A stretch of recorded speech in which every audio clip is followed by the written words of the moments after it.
Brady. Corla, I indicated separately, so you're putting it to the 10 minutes. Thanks, Councillor Corla.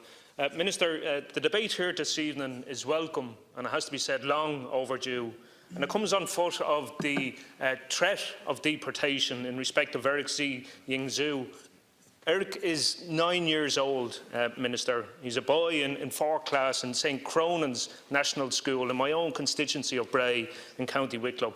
He was born in Ireland. He's not an Irish citizen, but he has never been outside of this country.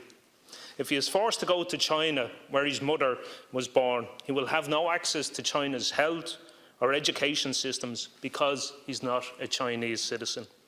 I've worked with Eric and his mum over the last 18 months or so to stop this crazy, inhumane deportation.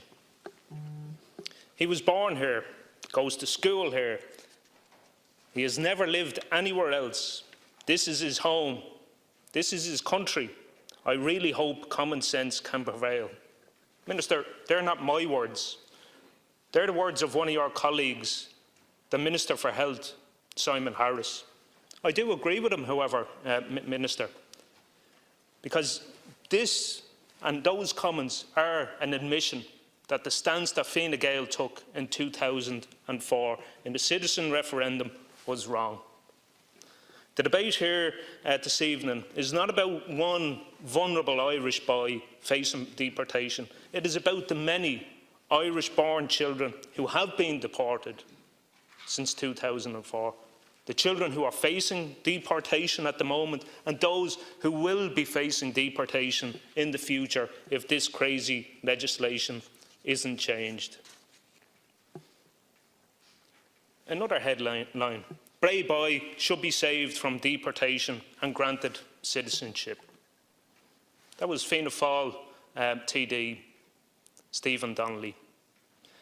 Donnelly last October in relation to the case of Eric, who is in the same constituency as myself and Stephen Donnelly. So yeah, it remains to be seen what Fianna Fáil are going to do in relation to this bill, as to whether Stephen Donnelly and his party will actually follow through with those concerns that he voiced before Christmas and save Eric from deportation, and indeed the many other children that are facing. But I'm sure, I dread to think of the number of children that were forced out of their home and back to a country alien to them between the years 2004 right up until now. And I'm proud that when the citizen referendum was before the people, my party campaigned vigorously for a no vote in that referendum. One of the few political parties that actually did stick their heads above the parapet and fight this crazy legislation. For us, every person born in Ireland, on this island, is entitled to be an Irish citizen. That was Sinn Féin's position in 2004, and indeed it remains to be our position today.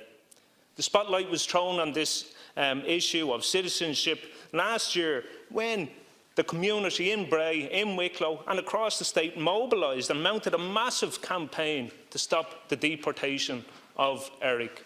And indeed, an online petition that was set up gathered over 58,000 signatures in a very, very short period of time, demanding, Minister, that you would intervene and stop that deportation and revoke the order. Subsequently, Minister Harris, who voiced his concerns already, announced that what he called was good news for Eric, that he faced no imminent threat of deportation. A sign of relief for the Yu family, but not for exactly good news, given the actual meaning of imminent. They still face potential deportation, but it's not imminent.